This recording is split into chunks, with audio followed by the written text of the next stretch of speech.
நீ நியாயமா நீ ஒரு அரசாங்க அதிகாரி, நீ வந்து என்ன பண்ணிருக்கணும்? நியாயம் எந்த பக்கம்? நீ நடுநிலை கூட இல்லங்க. நியாயம் எந்த பக்கம் இருக்கோ அந்த பக்கம் நிக்கணும். காலங்காலமா நடந்துட்டு இருக்க ஒரு நடைமுறை இது. இதுல வந்து நீங்க நினைச்ச மாதிரி எல்லாம் எங்களால மாத்தி அமைக்க முடியாது. நீங்க வேணா கோர்ட்டுக்கு போங்க அப்படின்னு இந்த ஃப்ரிஞ்ச் குரூப்ஸ், இந்த இந்து முன்னணி, சந்து முன்னணி எல்லாம் கோர்ட்டுக்கு அனுப்பிச்சிருந்தா கோர்ட்ல சொல்லிருப்பாங்க. அவங்க எப்படி வழிபட்டா உனக்கு என்ன? உன் வாயிலையா கொண்டு வந்து திணிச்சாங்க? இல்ல உங்க கோவில் வளாகத்துல வந்து உட்கார்ந்து சாப்பிட்டாங்களா? இந்துக்களோட உரிமையை கொஞ்சம் கொஞ்சமா பறிக்கிறதுக்கான யார் உரிமையை பறிச்சா? உங்க இடத்துல அவங்க உட்கார்ந்து இந்த மாதிரி நேர்த்தி கடன் பண்ணி ஆடு வெட்டி கெடா வெட்டி அவங்க கறி சமைச்சு சாப்பிட்டுருந்தா உங்களோட உரிமையை பாதிக்கிறாங்க, இல்ல உங்களுடைய சென்டிமெண்ட்டை பாதிக்கிறாங்க. அவங்க இடத்துல அவங்க பண்றாங்கங்க. அதற்கான உரிமையை அரசியலமைப்பு சட்டம் அவங்களுக்கு கொடுத்திருக்கு. நீ யாரு கேள்வி கேட்கறதுக்கு? எச் ராஜா யாரு? இந்துக்களோட ஏஜென்ட் ஆகுது. உங்களுக்கு என்ன அருகதை இருக்கு? இல்ல நீங்க தான் இந்துக்களுக்கு ஒட்டுமொத்த ஏஜென்ட்னு எவன் கொடுத்தா உங்களுக்கு அதிகாரம்? வெளியில இருந்து ஆட்களை கூட்டிட்டு வந்து இங்க இருக்கக்கூடிய எல்லாரும் சேர்ந்து அங்க சுத்து வட்டாரத்துல இருக்கக்கூடியவங்க எல்லாரும் சேர்ந்து கலெக்டர் ஆபீஸ்ல போய் மனு கொடுத்திருக்காங்க. நாங்கெல்லாம் நிம்மதியா இருக்கோம், தேவையில்லாம இங்க கலவரத்தை ஏற்படுத்துறாங்க, புலம்புறாங்க. 2 நாள் 144 போட்டு வாழ்வாதாரம் பாதிக்கப்பட்டிருக்குங்க. எத்தனை இந்துக்களுக்கு வருமானம் பாதிக்கப்பட்டிருக்கு? அந்த இந்துக்களை பத்தி எல்லாம் நீங்க என்னைக்கு கவலைப்பட்டிருக்கீங்க? கோவில்ல நுழைய கூடாதுன்னு சில இந்துக்களை வெளியில நிறுத்தினாங்கல்ல, அந்த இந்துக்களுக்காக என்னைக்காவது பாஜக பேசியிருக்கா? மதுரையில இவ்வளவு நாள் எய்ம்ஸ் இதா வருதுங்கிறாங்கல்ல, அதுக்காக என்னைக்காவது இந்த இந்துக்கள் போராட்டம் பண்ணியிருக்காங்களா? குன்று இருக்கும் இடம் எல்லாம் குமரன் இருக்கும் இடம் எல்லாம் வந்து ஒட்டு மொத்தமா முருகருக்கு தான் சொந்தம், எங்களுக்கு தான் சொந்தம். இதனால இந்த மாஸ்கே இங்க இருந்து பேத்து வேற இடத்துல நீங்க ரீலோகேட் பண்ணுங்க அப்படின்னு எச் ராஜா பேசுறாரு. சுப்பிரமணிய சுவாமி முதலமைச்சருக்கு த்ரெட்டனிங் லெட்டர் எழுதுறாருங்க. த்ரெட் ஓபன் த்ரெட், இதை நீங்க செய்யுங்க இல்லனா it will be your Waterloo அப்படிங்கிறாரு. இன்று நம்மோடு மருத்துவரும் அரசியல் விமர்சகருமான டாக்டர் ஷர்மிளா மேம் அவர்கள் இணைஞ்சிருக்காங்க. வணக்கம் மேம். வணக்கம். சமீபத்துல திருப்பரங்குன்றம் மலையில வந்து இந்த மலையே வந்து இந்துக்களுக்கானது அப்படின்ற மாதிரி பாஜகவோட மூத்த நிர்வாகி எச் ராஜா அவர்களும் மாநில தலைவர் அண்ணாமலை அவர்களும் வந்து தொடர்ந்து பரப்புரை பண்றாங்க. ஆர்எஸ்எஸ்ல இருக்கிறவங்களும் பாஜகல இருக்கிறவங்களும் வந்து மிகப்பெரிய ஒரு பேரணியை வந்து அங்க நடத்தியிருக்காங்க. ஆனா அங்க இருக்கிற மக்கள் என்ன சொல்றாங்கன்னா, நாங்க சமூக நல்லிணக்கத்தோடு தான் இருக்கோம், எங்களுக்குள்ள எந்த பிரச்சனையும் இல்லை அப்படின்ற மாதிரி ஒரு கருத்தை சொல்றாங்க. எப்படி பாக்குறீங்க மேம் இந்த இஷ்யூ? மோடி என்கிற நேசமணி இருக்காருல்ல, அவருக்கு 4-5 அல்லகைகள் இருக்கும். அது மாதிரி இந்த எச் ராஜா அந்த படத்துல வருவாங்கல்ல, விஜய், சூர்யா, சார்லி, இப்படி மோடிங்கிற நேசமணிக்கு அல்லக்கைகளா இருக்கக்கூடிய எச் ராஜா, அண்ணாமலை, அர்ஜுன் சம்பத் போன்றவர்கள்லாம் இவங்க புடுங்குற ஆணியே தேவையில்லாத ஆணி தான் என்னை பொறுத்த வரைக்கும். இது தேவையில்லாத ஒரு பிரச்சனை. 600-700 ஆண்டு காலமாக அங்க வந்து மசூதியும் இருக்கு, கோவிலும் இருக்கு, 2 கோவில் இருக்கு. இன்ஃபேக்ட் சமண இதுவெல்லாம் இருக்கு, ஐடென்டிட்டிஸ் எல்லாம் அங்க இருக்கு. எல்லா தரப்பு மக்களும் அங்க போறாங்க. அவங்கெல்லாம் ஒத்துமையா தான் இருக்கிறாங்க. மசூதிக்கு போய் இது போன்ற நேர்த்திக்கடன் செய்யக்கூடிய இந்துக்களே இருக்கிறாங்க. அங்க இருக்கக்கூடிய மக்கள் சொல்றாங்க, மேல ஆடை தூக்கி கொண்டு போய் நாங்க தான் கொடுத்துட்டு வருவோம் அப்படிங்கிறாங்க. இவ்வளோ ஒற்றுமையா இருக்கக்கூடிய ஒரு இடத்துல இவங்க தேவையில்லாம போய் இது தேவையில்லாத ஆணியை பிடுங்குற வேலை தானே இது? உனக்கு என்ன பிரச்சனை? இது இவங்களுடைய அரசியல். இதை வந்து இவங்க வந்து இது ட்ரைட் அண்ட் டெஸ்டட் ஃபார்முலா இவங்களோடது. இதையே தான் வந்து பார்பர் மசூதி விஷயத்துல இவங்க பண்ணி அங்க ஆட்சிக்கு வந்தாங்க. இதையே தான் வந்து பல மாநிலங்கள்ல இவங்க பண்ணியிருக்கிறாங்க. இப்ப பாபர் மசூதி முடிஞ்ச உடனே அடுத்தது மதுரால ஆரம்பிக்கிறாங்க, ஞானவாப்பியில ஆரம்பிக்கிறாங்க. தொடர்ந்து நார்த்ல எந்தெல்லாம் மாஸ்கெல்லாம் வந்து நம்மளுடைய ஆர்கியாலஜிக்கல் ஹெரிட்டேஜா இருக்கோ அதெல்லாத்தையும் வந்து அழிக்கணும் அப்படின்னு இவங்க கிளம்பி இருக்கிறாங்க. என்னைக்கோ ஏதோ ஒரு காலத்துல அவுரங்கசீப் அநியாயத்துக்கெல்லாம் இன்னைக்கு இருக்கிற இஸ்லாமியர்களை பழி வாங்கணும் அப்படின்னு கங்கணம் கட்டிக்கிட்டு வெறி பிடிச்சு அலையுதுங்க இதுங்க. இங்க அதே தான் ட்ரை பண்றாங்க. ஏன் மேம் இத்தனை நாள் இல்லாம இப்போ திருப்பரங்குன்றம் மலையை பத்தி ரொம்ப தெளிவா 2 பொய்ய வந்து அண்ணாமலை, ஹெச் ராஜா வகையராக்கள் 2 பொய்களை வந்து திரும்ப திரும்ப சொல்றாங்க. அவங்களுடைய ஐடியாலஜியே இந்த கோயபிள்ஸ் ஐடியாலஜி தான். ஒரு பொய்யை திரும்ப திரும்ப சொன்னா அந்த பொய் உண்மையாயிடும்னு. 2 பொய்கள் எப்படி சொல்றாங்க? முதல் பொய் வந்து என்ன சொல்றாங்கன்னா, இந்த மொத்த மலையும் இந்துக்களுக்கு தான் சொந்தம், இது வந்து குன்று இருக்கும் இடமெல்லாம் குமரன் இருக்கும் இடம் எல்லாம் வந்து ஒட்டு மொத்தமா முருகருக்கு தான் சொந்தம், எங்களுக்கு தான் சொந்தம். இதனால இந்த மாஸ்கே இங்க இருந்து பேத்து வேற இடத்துல நீங்க ரீலோகேட் பண்ணுங்க அப்படின்னு எச் ராஜா பேசுறாரு. சுப்பிரமணிய சுவாமி முதலமைச்சருக்கு த்ரெட்டனிங் லெட்டர் எழுதுறாருங்க. த்ரெட் ஓபன் த்ரெட், இதை நீங்க செய்யுங்க இல்லனா it will be your Waterloo அப்படிங்கிறாரு. அந்த கடிதத்துல மறைமுகமா மிரட்டுறாரு. இது ஒரு பொய். 2வது பொய் வந்து இவங்க என்ன சொல்றாங்கன்னா, அங்க வந்து இந்த கந்தூரி வழக்கமே இல்ல. இந்த பேட்டிகள்ல இந்த டிபேட்ல பேசக்கூடிய ஒரு வலதுசாரி எஸ்டி சூர்யான்னு நினைக்கிறார் அவர் பேரு. அவர் சொல்றாரு, கந்தூரி அப்படிங்கிற பழக்கமே இல்ல, அதற்கான ஆதாரங்கள் ஏதாவது இருந்தா காட்டுங்க அப்படின்னு. அப்ப அங்க இருக்கக்கூடிய மக்கள் எல்லாம் பொய் சொல்றாங்களா? அங்க வந்து 100 வருஷமா வாழக்கூடிய மக்கள், 100-200 வருஷமா அந்த பழக்கம் இருக்கு அப்படின்னு சொல்லக்கூடிய மக்கள் எல்லாம் அப்ப பொய் சொல்றாங்களா? அப்ப மேல வந்து அந்த மசூதி இருக்கக்கூடிய அந்த தர்கா இருக்கக்கூடிய இடத்துல சமையலறை இருக்கு. அதற்கான காவு கொடுக்கறதுக்கான ப்ரொவிஷன்ஸ் எல்லாம் இருக்கு. அப்ப அதெல்லாம் எதுக்கு வச்சிருக்காங்க சும்மா? இந்த பழக்கவழக்கம் இல்லன்னா அத ஏன் வச்சிருக்காங்க? அப்ப இந்த பிரச்சனை எங்கேருந்து ஆரம்பிக்குது? ஒரு இஸ்லாமிய குடும்பம் வந்து அங்க போய் வந்து பலி கொடுக்கணும் அப்படிங்கிறதுக்காக போகும்பொழுது, அங்க வந்து ஒரு போலீஸ்காரர் பேர் மதுரை வீரன்னு நெனைக்கிறேன். அந்த போலீஸ்காரர் தடுத்து நிறுத்துறாரு. நீங்க மேல போகக்கூடாது அப்படின்னு சொல்றாரு. இங்கேருந்து தானே இந்த பிரச்சனை ஆரம்பிக்குது. 31 டிசம்பர் அன்னைக்கு அனைத்து தரப்பினரையும் கூப்பிட்டு அங்க வந்து பீஸ் மீட்டிங் அப்படின்ட்டு கலெக்டர் ஆபீஸ்ல இருந்து கூப்பிட்டு பேச்சுவார்த்தை நடத்துறாங்க. பேச்சுவார்த்தை நடத்துற இடத்துல HRC தரப்புல இருந்து பேசக்கூடியவர் அந்த ஆர்டிஓ, அவர் பேரு என்னமோ சொன்னாங்க, கண்ணன் நினைக்கிறேன் அந்த ஆர்டிஓ. அவர் வந்து தர்கா தரப்புல இருந்து வந்தவங்க கிட்ட வந்து அவர் சொல்றாராம், இதற்கான ஆதாரங்கள் கேட்டோம்னா ஆதாரங்கள் கொடுக்கல அப்படின்னு மாவட்ட கலெக்டரோட அறிக்கையில இருக்கு. ஆனா அவங்க சொல்றாங்க நாங்க எல்லா ஆதாரமும் கொடுத்துருக்கோம் அப்படின்னு அதை வெளியிட்டு இருக்காங்க சமூக வலைதளங்கள்ல. போலீஸ்காரங்க கூட போய் சாப்பிட்டுருக்காங்க. ஆமா, இவ்வளவு ஆதாரங்கள் இருக்கு. ஆனா மாவட்ட கலெக்டரோட அறிக்கையில ஆதாரம் சமர்ப்பிக்காததுனால இத வந்து கோர்ட்ல முடிவு பண்ணிக்கிட்டோம் விட்டுட்டோம் அப்படின்னு சொல்றாங்க. உங்களுக்கு தெரியாதா? நீங்க மதுரையில் இருக்கக்கூடியவர்கள், இது காலங்காலமா இருக்கக்கூடிய பழக்க வழக்கம்னு உங்களுக்கு தெரியாதா? HRNC சேர்ந்த ஒரு அதிகாரி வந்து இதற்கு எதிர்ப்பு தெரிவிக்கிறாராம். இவங்க வந்து இஸ்லாமியர்களை கன்வின்ஸ் பண்ண ட்ரை பண்றாங்களாம். பெரும்பாலானோர் அதை விரும்ப மாட்டேங்கிறாங்க. இது என்ன லாஜிக் இது? நீ நியாயமா, நீ ஒரு அரசாங்க அதிகாரி, நீ வந்து என்ன பண்ணிருக்கணும்? நியாயம் எந்த பக்கம், நீ நடுநிலை கூட இல்லைங்க, நியாயம் எந்த பக்கம் இருக்கோ அந்த பக்கம் நிக்கணும். காலங்காலமா நடந்துட்டு இருக்க ஒரு நடைமுறை இது. இதுல வந்து நீங்க இப்ப நீங்க நினைச்ச மாதிரி எல்லாம் எங்களால மாத்தி அமைக்க முடியாது. நீங்க வேணா கோர்ட்டுக்கு போங்க அப்படின்னு இந்த பிரெஞ்சு குரூப்ஸ், இந்த இந்து முன்னணி, சந்து முன்னணி எல்லாம் கோர்ட்டுக்கு அமைச்சிருந்தா கோர்ட்ல சொல்லியிருப்பாங்க. 1923ல தொடங்கி 2023 வரைக்கும் கிட்டத்தட்ட 100 வருஷமா இது வெவ்வேறு ரூபங்கள்ல இந்த வழக்கு வந்து கோர்ட்டுக்கு போகும்பொழுதும் அதே தீர்ப்பை வந்து நிலைநிறுத்தி இருக்கு கோர்ட். 1931 லண்டன் பிரிவியூலயும் இதை சொல்லியிருக்காங்க. அதே வந்து திரும்ப திரும்ப மேற்கோள் காட்டி தாங்க சப்சிக்வெண்ட் கேசஸ்ல கூட நீங்க பாத்தீங்கன்னா அந்த தீர்ப்பை, ராமையர் கொடுத்த தீர்ப்பை தான் அவங்க சப்சிக்வெண்ட் கேசஸ்லயும் மேற்கோள் காட்டுறாங்க. அதுல எந்த மாற்றமும் இல்ல, அதுதான் ஸ்டேட்டஸ் கியூ அப்படிங்கிறாங்க. அப்போ உனக்குன்னு இந்த நிலம் சொந்தம், அதுல நீ கோவில் வச்சிருக்க, அவங்களுக்குன்னு அந்த இடம் சொந்தம், அவங்க அதுல மசூதி வச்சிருக்காங்க, அவங்க எப்படி வழிபட்டா உனக்கு என்ன? உன் வாயிலையா கொண்டு வந்து திணிச்சாங்க? இல்ல உங்க கோவில் வளாகத்துல வந்து உட்கார்ந்து சாப்பிட்டாங்களா? இந்துக்களோட உரிமையை கொஞ்சம் கொஞ்சமா பறிக்கிறதுக்கான ஒரு யார் உரிமையை பறிச்சா? மேலும் உங்க இடத்துல அவங்க உட்கார்ந்து இந்த மாதிரி நேர்த்திக்கடன் பண்ணி ஆடு வெட்டி கெடா வெட்டி அவங்க கறி சமைச்சு சாப்பிட்டு இருந்தா உங்களோட உரிமையை பாதிக்கிறாங்க, இல்ல உங்களுடைய சென்டிமெண்ட்டை பாதிக்கிறாங்களா? அவங்க இடத்துல அவங்க பண்றாங்கங்க. அதற்கான உரிமையை அரசியலமைப்பு சட்டம் அவங்களுக்கு கொடுத்திருக்கு. நீ யாரு கேள்வி கேட்கறதுக்கு? ராஜா யாரு? இந்துக்களோட ஏஜென்ட் அவரு. இவங்க எல்லாம் முதல்ல இந்துக்களே கிடையாதுங்க. முதல்ல அதை புரிஞ்சுக்குங்க. எல்லா மதமுமே அன்பு, சகிப்புத்தன்மையை தான் போதிக்குது. God is love, love is God தான் வெவ்வேறு மதங்களை எல்லாமே அன்பே சிவம் தானே சொல்றோம் நம்ம இங்க. எல்லா மதமுமே அன்பும் சகிப்புத்தன்மையும் தான் போதிக்குது. இந்த அன்பு சகிப்புத்தன்மை இந்த இந்துத்துவ கும்பலுக்கு இருக்கா? இதுவே இல்லாதவங்க நீங்க எல்லாம் எப்படி நீங்க ஹிந்துஸ்னு கிளைம் பண்ணிக்கிறீங்க? உங்களுக்கு என்ன அருகதை இருக்கு? இல்ல நீங்க தான் இந்துக்களுக்கு ஒட்டுமொத்த ஏஜென்ட்னு எவன் கொடுத்தா உங்களுக்கு அதிகாரம்? மேலும் என்ன சொல்றாருன்னா, தமிழக அரசு வந்து தாலிபன்கள் மாதிரி செயல்படுது. தாலிப அரசு வந்து அதுதாங்க ஈக்குவேட் பண்ண ஒரு முயற்சி பண்றாங்கல்ல. இதுதான் அவர்களுடைய அரசியல். ஒரு மறைமுக ஒரு இமேஜினரி எனிமியை கிரியேட் பண்ணணும் அப்படின்னு முயற்சி பண்றாங்க பாத்தீங்களா? இங்க ஏதோ நம்ம வந்து இப்ப இந்த தொடர்ந்து இந்த பெரியார் சர்ச்சை இருக்கிறதுனால நம்ம தொடர்ந்து சொல்லிட்டு இருக்கோம்ல, இது பெரியார் மண்ணு நம்ம சொல்றோம்ல, இது பெரியார் மண்ணா இருக்கிறதுனால தான் அங்க இருக்கக்கூடிய மக்களுக்கு அந்த தெளிவு இருந்துச்சு. போராட்டம் பண்றோம்னு சொல்லிட்டு வந்து வெளியில இருந்து ஆளை கூட்டிட்டு வந்து போராட்டம், உள்ளூர்காரங்க எத்தனை பேருங்க போராட்டத்துக்கு போனாங்க? மீடியால பேசுறவங்க அத்தனை பேரும் சொல்றாங்க எங்களுக்கு இதுல உடன்பாடே இல்ல. வெளியில இருந்து ஆட்களை கூட்டிட்டு வந்து இங்க இருக்கக்கூடிய எல்லாரும் சேர்ந்து, அங்க சுத்து வட்டாரத்துல இருக்கக்கூடியவங்க எல்லாரும் சேர்ந்து கலெக்டர் ஆபீஸ்ல போய் மனு கொடுத்திருக்காங்க. நாங்கெல்லாம் நிம்மதியா இருக்கோம், தேவையில்லாம எங்க கலவரத்தை ஏற்படுத்துறாங்கன்னு புலம்புறாங்க. 2 நாள் 144 போட்டு வாழ்வாதாரம் பாதிக்கப்பட்டிருக்குங்க. எத்தனை இந்துக்களுக்கு வருமானம் பாதிக்கப்பட்டிருக்கு? அந்த இந்துக்களை பத்தி எல்லாம் நீங்க என்னைக்கு கவலைப்பட்டிருக்கீங்க? கோவில்ல நுழையக்கூடாதுன்னு சில இந்துக்களை வெளியில நிறுத்துறாங்கல்ல, அந்த இந்துக்களுக்காக என்னைக்காவது பாஜக பேசியிருக்கா? மதுரையில இவ்வளவு நாள் எய்ம்ஸ் இதா வருதுங்கிறாங்கல்ல, அதுக்காக என்னைக்காவது இந்த இந்துக்கள் போராட்டம் பண்ணியிருக்காங்களா?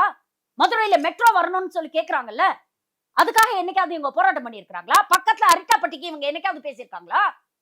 ஆனா அரிட்டாப்பட்டியில இருக்கிற மக்களுக்கு வந்து நல்ல ஒரு தீர்வு கிடைச்சிருச்சுன்னு சொல்லி, தீர்வு எப்படி கிடைச்சது? மக்கள் போராடினதுனால தீர்வு கிடைச்சது. இதே அண்ணாமலை வேற ஒரு மேடல் என்ன பேசினாரு? இதெல்லாம் வரணும், இதெல்லாம் வந்தாதான் வளர்ச்சி வரும் தானே ஆரம்பத்துல பேசினாரு. வேளாண் சட்டங்களையும் அப்படித்தானே பேசினாரு. ஒரு ஃபுல் ஸ்டாப் கமா கூட மாத்த மாட்டோம் அப்படின்னு தானே பேசினாரு. மக்களுடைய போராட்டத்துக்கு கிடைத்த வெற்றி அது. இன்னைக்கு நிம்மதியா தூங்குவாங்க நீங்க சொல்றீங்க. தூக்கத்தை கொலைச்சது யாரு? தூங்க விடாம செஞ்சது யாரு? இதுதான் இவர்களுடைய அரசியல். தேவையில்லாத ஆணிய புடுங்கிறது தான் இவங்களுடைய வேலை. மேம் இப்ப சொல்லியிருக்கீங்க மக்களே வந்து அங்க திருப்பரங்குன்றம் பகுதியில வந்து தெளிவா இருக்காங்க அப்படின்னும் போது, இப்ப மக்களே தெளிவா இருக்காங்க அப்படின்னும் போது இவங்க யாருக்காக இந்த சர்ச்சைகளை வந்து தொடர்ந்து வந்து பண்ணிக்கிட்டு இருக்காங்க? சீ இவங்களுடைய அஜெண்டாவே சமூகத்தை எப்பவுமே நிம்மதியா, ஒரு பீஸ்ஃபுல்லா, அமைதியா இருக்கவே விட மாட்டாங்க. இந்த சமூகத்த கான்ஸ்டன்ட்டா ஒரு கொதிநிலையிலேயே இவங்க வச்சிருக்கணும். ஒரு எமோஷனலா அவங்கள ட்ரிகர் பண்ணி, எந்நேரமும் அது ஒரு ஒரு ஒரு எமோஷனல் ஒரு டிஸ்டர்பன்ஸ வந்து கிரியேட் பண்ணியே வச்சுட்டு இருந்தீங்கன்னா, காலப்போக்குல ஏதாவது ஒரு சின்ன நிகழ்வு நடந்தா கூட, அது வந்து இந்த சமூகத்துல ஒரு பெரிய ஒரு வன்மமா வெடிக்கும். அந்த எமோஷனலா பிரிப்பேர் பண்ணி வைப்பாங்க இவங்க. அந்த பிரைம் பண்ணி அந்த கொதிநிலையிலே வச்சுட்டு இருப்பாங்க. அதுக்கப்புறம் இவங்களுக்கு கரெக்ட்டான டைம் அப்படின்னு தோணும் பொழுது, ஏதாவது ஒரு பொய் செய்தியையோ, இல்ல ஏதாவது ஒரு பொய் விஷயத்தையோ லேசா கொளுத்தி போட்டா போதும். உடனே அந்த சமூகம் வந்து பத்திக்கிட்டு எரியும். இத வந்து காலங்காலமா அவங்க பண்ணிட்டு இருக்காங்க. பாபரி மஸ்ஜித்ல அதுதான் பண்ணாங்க. மண்டேக்காடுல அதுதான் பண்ணாங்க. கோயம்புத்தூர்ல அதுதான் பண்ணானுங்க. இப்ப மதுரையில ட்ரை பண்றாங்க. இப்ப ஒரு பிரச்சனையை தூண்டுறதுக்கான முன்னேற்பாடுகளா இது ஆமாமா. பண்றாங்கன்னு நினைக்கிறீங்களா? டெஃபினெட்லி. இது பிரைமிங் த சொசைட்டி தாங்க. இது பிரைம் பண்ணி வைக்கிறதுக்கான வேலைய தான் இவங்க தொடர்ந்து பண்ணிட்டு இருக்காங்க. Okay ma'am. மேம் இப்ப தாவேகா கட்சியில இருந்து பாத்தீங்கன்னா, தொடர்ந்து வந்து சாதிய ரீதியா வந்து எங்களுக்கு பதவி குடுக்க மாட்றாங்க. நாங்க எஸ்சி, எஸ்டின்றதுனால பதவி குடுக்காம வந்து எங்கள வந்து அலக்கழிக்கிறாங்க அப்படின்ற ஒரு காணொளி வந்திருக்கு. அப்புறம் ஒரு பெண் நிர்வாகி வந்து பேசியிருக்காங்க. நான் எவ்வளோ உழைச்சாலும் வந்து என்னோட உழைப்பு தெரியாம இருக்கிறதுக்காக என்ன வந்து மடைமாற்றம் செய்றாங்க அப்படின்ற மாரி பேசி நெறைய காணொளிகள் வந்திருக்கு. இதை பற்றி உங்களோட கருத்து மேம்? இல்ல வருத்தமா இருக்கு. என்னன்னா, பெரியாரை தன்னுடைய கொள்கை தலைவர் அப்படிங்கிறாரு. அம்பேத்கரை தன்னுடைய கொள்கை தலைவர் அப்படிங்கிறாரு. வேலு நாச்சியாரை கொள்கை தலைவர் அப்படிங்கிறாரு. அப்படிப்பட்ட கட்சியிலேருந்து தான் இப்படிப்பட்ட ஆடியோஸ் வந்து தினம் தினம் வந்துகிட்டு இருக்கு. ஒரு பக்கம் நீங்களே வந்து சாதிய பார்த்து பதவி குடுக்க மாட்டேங்கிறீங்கன்னு உங்க கட்சியை சேர்ந்தவங்களே வந்து குற்றச்சாட்டு வைக்கிறாங்க. இன்னொரு பக்கம் சாதிவாரி கணக்கெடுப்பு வேணும் அப்படின்னு நீங்க அறிக்கை ம். விடுறீங்க. அப்போ எவ்வளோ சூப்பர்ஃபிஷியலா இருக்கு உங்களுடைய அரசியல். உங்க அரசியல் புரிதலே முதல்ல வந்து ரொம்ப சூப்பர்ஃபிஷியலா இருக்கு. அ எ ஐ ஐ திங்க் அவருக்கு வந்து தெரியல. அவரு பனையூர்லயே அப்படியே குத்த வச்சு உட்கார்ந்திருந்தே அரசியல் பண்ணிட்டு, சீட்ட தேய்ச்சுக்கிட்டு, அங்கேயே உட்கார்ந்து அறிக்கை விட்டா போதும். மக்கள்லாம் உடனே நம்மள திரண்டு வந்துருவாங்க. நமக்கு ஓட்டு போட்டு நம்மள முதலமைச்சர் ஆக்கிருவாங்க. அப்படிங்கிற ஒரு கனவுல மிதந்துட்டு இருக்காரா? இல்ல அப்படிப்பட்ட ஒரு தவறான ஒரு கண்ணோட்டத்த அவருக்கு வந்து அவர சுத்தி இருக்கிறவங்க குடுக்குறாங்களா? அப்படின்னு சீரியஸா தெரியல. I feel sorry for Vijay. I think he is lost. He is completely lost. அவருக்கு என்னன்னு தெரியல. அடுத்தது என்ன பண்ணணும்? களத்துல எப்படி இயங்கணும்? அப்படிங்கிறதுலயே I don't think he has any clue about it. அதுதான் எனக்கு ரொம்ப ஆனா கஷ்டமா இருக்கு. நிர்வாகிகள் என்ன சொல்றாங்கன்னா, இது தலைமைக்கு தெரியாது. மாவட்ட நிர்வாகிகள் தான் பண்றாங்க. தெரிஞ்சிருக்கணுங்க. ஒரு சிறப்பான தலைமைக்கு அதுதானங்க அழகு. தெரியலன்னா அப்ப உங்க தலைமை சரியில்லைன்னு தானே அர்த்தம். இது போன்ற அடிப்படை விஷயங்கள் கூட உங்க தலைமை வரைக்கும் போறது இல்லைன்னா, அப்போ உங்களுக்கும் தொண்டருக்கும் ஒரு கனெக்ட் இல்லைன்னு தானங்க அர்த்தம். நீங்க உங்கள சுத்தி எப்ப பார்த்தாலும் பவுன்சர்ஸ வச்சுக்கிட்டு, நான் ஒரு 100 அடி தள்ளியே நிப்பேன். அப்படின்னு சொல்லி நின்னுட்டு இருந்தீங்கன்னா, என்னைக்கு உங்களுக்கு உங்க சொந்த கட்சியில இருக்கக்கூடிய தொண்டர்களுக்கு கூடயே உங்களுக்கு கனெக்ட் ஏற்படலைன்னா, நாட்டுல இருக்கக்கூடிய மக்களோட எப்படி உங்களுக்கு கனெக்ட் ஏற்படும்? Simple logic no. Okay ma'am. Ma'am இறுதியா சமீபத்துல நெறைய பெண்கள் பாலியல் வன்கொடுமைக்கு ஆளாகுறாங்க அப்படின்னு நெறைய செய்திகள் வந்து வெளிவருது. காலையிலும் கூட ஒரு கர்ப்பிணி பெண்ணுக்கு வந்து ரயில்ல வந்து ஒருத்தர் வந்து ரொம்ப தொல்லை கொடுத்திருக்காரு. அவங்க வந்து மருத்துவமனையில அட்மிட் ஆயிருக்காங்க அப்படின்ற செய்தி வருது.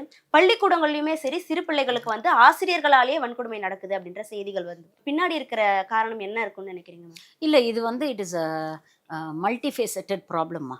இது வந்து நீங்க வந்து உடனே வந்து சட்டம் ஒழுங்கு சரியில்ல அப்படின்னு ஆனா சொல்லிடுவாங்க. பலரும் சொல்றதுன்னா இப்பதான் இதெல்லாம் நடக்குது அப்படிங்கிறாங்க. இல்லங்க. காலங்காலமா நடந்துட்டு தாங்க இருக்கு. இன்னைக்கு வந்து ஒரு சோஷியல் மீடியா வந்து அதிகமா இருக்கிறதுனால சட்டுன்னு இது போன்ற விஷயங்கள் செய்திகளா வெளியில வருது. அந்த காலத்துலேருந்து இந்த காலத்து வரைக்கும் இதெல்லாம் நடந்துகிட்டு தான் இருக்கு. இது போன்ற குற்றங்கள் எல்லா மாநிலத்திலயும் நடக்குது. தமிழ்நாடுன்னு இல்ல, எல்லா மாநிலத்திலயும் இது நடக்குது. இதற்கான காரணங்கள் அப்படின்னு நீங்க தேட போறீங்கன்னா, நெறைய இதுக்கான சோஷியல், எக்கனாமிக்கல், பொலிட்டிக்கல் இப்படி நெறைய ஆங்கிள்ஸ்ல நீங்க இத பார்க்கலாம். பொதுவாகவே இருக்கக்கூடிய ஒரு சோஷியல் பெர்ஸ்பெக்டிவ்ல நீங்க பார்த்தீங்கன்னா, இங்க பொதுவாகவே ஆணாதிக்க சமூகத்துல தான் நம்ம வாழ்ந்துட்டு இருக்கோம். என்னதான் வந்து தொடர்ந்து நாம பெண் உரிமை பேசிட்டு இருந்தாலும், பெண்கள் முன்னேற்றம் பேசிட்டு இருந்தாலும், பெரும்பாலான சமூகம் இன்னமும் அந்த ஆணாதிக்க சிந்தனையில பெண்ணை வந்து ஒரு போக வஸ்துவா பார்க்கக்கூடிய ஒரு மனநிலையில தான் பல பேர் இருக்கிறானுங்க. ஒரு பெண்ணுடைய விருப்பம் வந்து எவ்வளவு முக்கியம். அவ வந்து ஒரு ஒரு செக்ஸ் ட்ரேட்ல இருக்கக்கூடிய பெண்ண கூட அவ விருப்பம் இல்லாம தொடக்கூடாது அப்படிங்கிறது தான் அடிப்படை மாண்பு அப்படிங்கிறது யாருக்குமே தெரியறது கிடையாது. பெண்ணா ஓகே இவன் நம்ம ப்ராப்பர்ட்டி, நாம என்ன வேணா செய்யலாம் அப்படிங்கிற it's a power equation. So அது அந்த மைண்ட் செட் மாறுற வரைக்கும் இதுல வந்து மாற்றங்கள் வர்றதுக்கான வாய்ப்பு இல்லை. பொலிட்டிக்கலி அப்படின்னு நீங்க பாத்தீங்கன்னா இன்னைக்கு ஒவ்வொரு மாநிலத்திலும் வெவ்வேறு இப்ப பாஜக ஆளக்கூடிய மாநிலங்கள்ல நீங்க பாத்தீங்கன்னா இந்த மாதிரி வெளிப்படையாக பாலியல் குற்றங்களில் ஈடுபடுறவங்களை ஆதரிக்கிறாங்க. ஒரு பிரிஜ்பூஷன் சரண் சிங் மேல ரெஸ்லிங் Wrestling. சாம்பியன்ஸுங்க, அவங்கெல்லாம் ஒலிம்பிக் கோல்டு வின்னர்ஸ். அவங்க அவ்வளோ குற்றச்சாட்டு வச்சாங்க. அவங்க மேல என்ன நடவடிக்கை எடுத்தாங்களா? பாஜக ஆளக்கூடிய மாநிலங்கள்ல இது போன்ற விஷயங்கள்ல பாஜக குற்றவாளிகள் ஈடுபடும்போது அவங்களுக்கு ஆதரவா பாஜக அங்க போய் ஊர்வலம் போறாங்க அப்படிங்கிறத பார்க்குறோம். பில்கிஸ் பானு வழக்குல மாலை போட்டு வரவேற்று கூட்டிட்டு வராங்க அப்படிங்கிறத நம்ம பார்க்குறோம். அப்போ என்ன மாதிரி மெசேஜை வந்து நீங்க சொசைட்டிக்கு கன்வே பண்றீங்க? 2 மெசேஜஸ். ஒண்ணு வந்து குற்றவாளிகளுக்கு வந்து என்ன தோணும்னா, நம்ம என்ன பண்ணாலும் இது போன்ற ஒரு அரசாங்கம் இருந்ததுன்னா, நாம என்ன தப்பு பண்ணாலும் ஈஸியா வெளியில வந்துடுறான். இன்னைக்கு கூட பாருங்க, டெல்லி எலெக்ஷனுக்கு ராம் ரஹீம்க்கு பரோல் குடுக்குறாங்க. ம். அந்த ஆளு கொலை குற்றத்துக்காகவும், பாலியல் குற்றத்துக்காகவும் ஜெயில்ல 20 வருஷம் ஜெயில் தண்டனை. ஆனா அந்த ஆளு உள்ள இருந்ததை விட அந்த ஃப்ராடு வெளியில இருந்தது தான் அதிகம். ஒவ்வொரு எலெக்ஷன் போதும் பிரச்சாரத்துக்காக பரோல் குடுத்து வெளியில கூட்டிட்டு வந்து அந்த ஆள பிரச்சாரம் பண்ண விடுறாங்கங்க. அப்ப இப்படிப்பட்ட விஷயங்கள் நடக்கும்போது குற்றவாளிகளுக்கு என்ன மெசேஜ் போய் சேரும்? என்ன பண்ணாலும் பரவால்ல. நம்ம உள்ள இருந்தாலும் பரவால்ல வெளியில வந்துரலாம். இல்ல வெளியில வந்தா கூட நமக்கு மாலை போட்டு ஸ்வீட் குடுத்து நம்மள வரவேற்பாங்க. அப்படிங்கிற ஒரு விஷயம் குற்றவாளிகளுக்கு. பாதிக்கப்பட்ட பெண்களுக்கு நீங்க என்ன மெசேஜ் குடுக்குறீங்க?